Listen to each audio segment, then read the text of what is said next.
स्वागत है आपके अपने यूट्यूब चैनल जीएस पितांशु 3.0 पर बीपीएससी टीआरई 4.0 और 71वीं बीपीएससी पीटी के लिए आज हम लोग पॉलिटी से संबंधित अति महत्वपूर्ण प्रश्नों को देखेंगे। अगर आपका भी सपना है सरकारी नौकरी करने का तो हर दिन प्रैक्टिस करते रहिए। इसके अलावा आप लोग बिहार के किसी भी एग्ज़ाम की तैयारी कर रहे हैं तो वो लोग भी इस सेट को जरूर लगाएँ। चलिए शुरू करते हैं और आप लोग भी सोचिएगा अपना आंसर क्या हो सकता है। पहला प्रश्न है, निम्नलिखित में से किस अधिनियम के द्वारा सरकारी नियुक्तियों के लिए प्रतियोगी परीक्षा का विधान किया गया था? आंसर हो जाएगा ऑप्शन नंबर बी, चार्टर अधिनियम 1853 के द्वारा।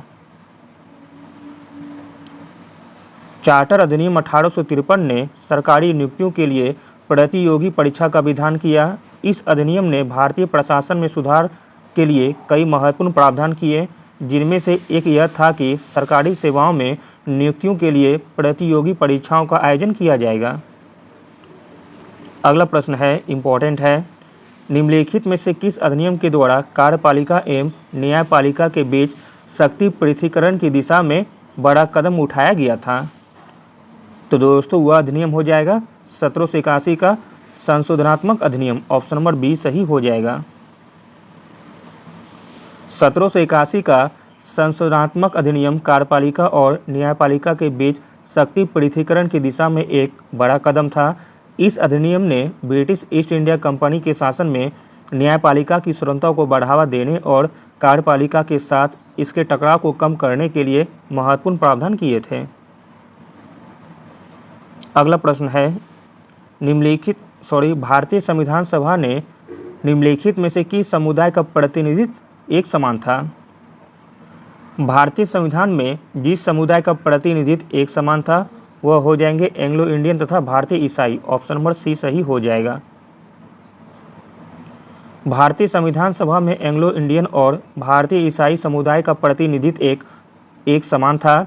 संविधान सभा में विभिन्न समुदाय के लिए सीटें आरक्षित थी और इन दोनों समुदायों को समान प्रतिनिधित्व दिया गया था। अगला प्रश्न देखते हैं, मोस्ट इम्पॉर्टेंट है, सऊदी अरब में महिलाओं को मताधिकार दिया गया था। सऊदी अरब में महिलाओं को मताधिकार दिया गया था 2015 में। ऑप्शन नंबर बी सही हो जाएगा। अगला प्रश्न देखते हैं, इम्पॉर्टेंट है, भारत के संविधान का कौन सा अनुच्छेद यह व्यवस्था करता है कि राष्ट्रपति मंत्रिमंडल समूह के सहायता और सलाह के बिना कार्य नहीं कर सकता है? तो दोस्तों वह अनुच्छेद है अनुच्छेद 74। ऑप्शन नंबर डी सही हो जाएगा। भारतीय संविधान का अनुच्छेद 74(1) में यह प्रावधान है कि राष्ट्रपति को सहायता और सलाह देने के लिए एक मंत्रिपरिषद होगी जिसका प्रधान प्रधानमंत्री होगा और राष्ट्रपति अपने कृतियों का प्रयोग करने में ऐसी सलाह के अनुसार कार्य करेगा। अगला प्रश्न देखते हैं, इम्पोर्टेंट प्रश्न है, भारतीय संसद के दोनों सदनों की संयुक्त बैठक होती है। भारतीय संसद के दोनों सदनों की संयुक्त बैठक होती है साधारण विधेयक के संबंध में। ऑप्शन नंबर डी सही हो जाएगा। संविधान के अनुच्छेद 108 के तहत संसद के संयुक्त अधिवेशन का उपबंध किया गया है। अगला प्रश्न है, इम्पोर्टेंट प्रश्न है, भारत में न्यायिक सक्रियता संबंधित है। भारत में न्यायिक सक्रियता संबंधित है जनहित याचिका से। ऑप्शन नंबर बी सही हो जाएगा। अगला प्रश्न देखते हैं, निम्नांकित में से कौन सा उद्देश्य भारत के संविधान की प्रस्तावना में सम्मिलित नहीं है? जो उद्देश्य भारत के संविधान की प्रस्तावना में सम्मिलित नहीं है वह हो जाएगा आर्थिक स्वतंत्रता। ऑप्शन नंबर सी सही हो जाएगा। संविधान की प्रस्तावना में 5 प्रकार के स्वतंत्रता का वर्णन है: विचार, अभिव्यक्ति, विश्वास, धर्म, उपासना की स्वतंत्रता। अगला प्रश्न देखते हैं, निम्न में से कौन संविधान सभा की सलाहकार समिति का अध्यक्ष था? संविधान सभा की सलाहकार समिति का अध्यक्ष था वल्लभ भाई पटेल। ऑप्शन नंबर बी सही हो जाएगा। संविधान सभा की सलाहकार समिति के अध्यक्ष सरदार वल्लभ भाई पटेल थे। अगला प्रश्न देखते हैं, प्रश्न इम्पोर्टेंट है, भारत में द्वितीय पिछड़ा वर्ग आयोग का गठित किया गया था। भारत में द्वितीय पिछड़ा वर्ग आयोग गठित किया गया था वर्ष 1979 में। ऑप्शन नंबर सी सही हो जाएगा। भारत में द्वितीय पिछड़ा वर्ग आयोग का गठन जनता पार्टी के सरकार के द्वारा 1 जनवरी 1979 को किया गया था।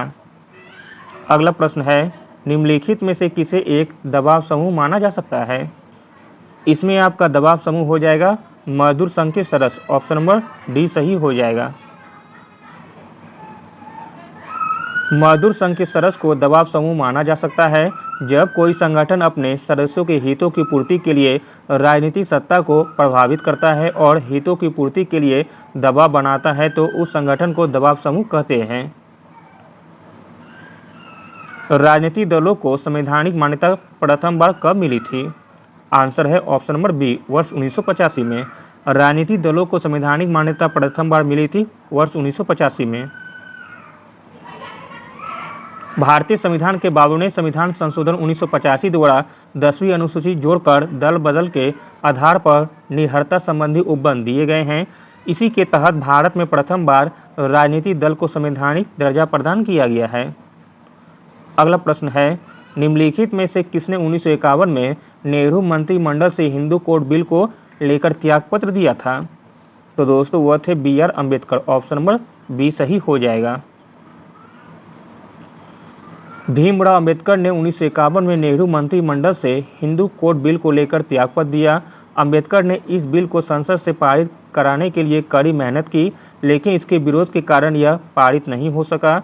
अंबेडकर ने नेहरू की कैबिनेट में कानून मंत्री के रूप में काम किया और हिंदू कोड बिल के मसौदे को तैयार करने में महत्वपूर्ण भूमिका निभाई थी। किसने कहा था कि कांग्रेस लॉर्ड डफरिन के दिमाग की उपज थी? तो दोस्तों इसे कहने वाले थे Lala Lajpat Rai, option number C सही हो जाएगा।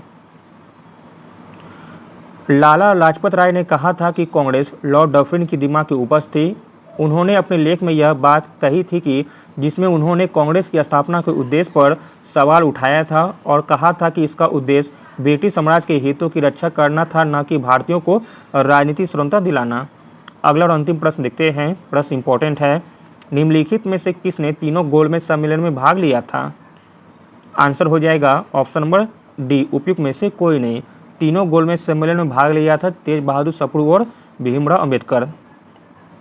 तीनों गोलमेज सम्मेलन में भाग लेने वाले प्रमुख नेता थे BR अम्बेडकर। उन्होंने दलित वर्ग के प्रतिनिधित्व के रूप में तीनों सम्मेलनों में भाग लिया। तेज बहादुर सप्रू, उन्होंने भी तीनों गोलमेज सम्मेलन में भाग लिया था।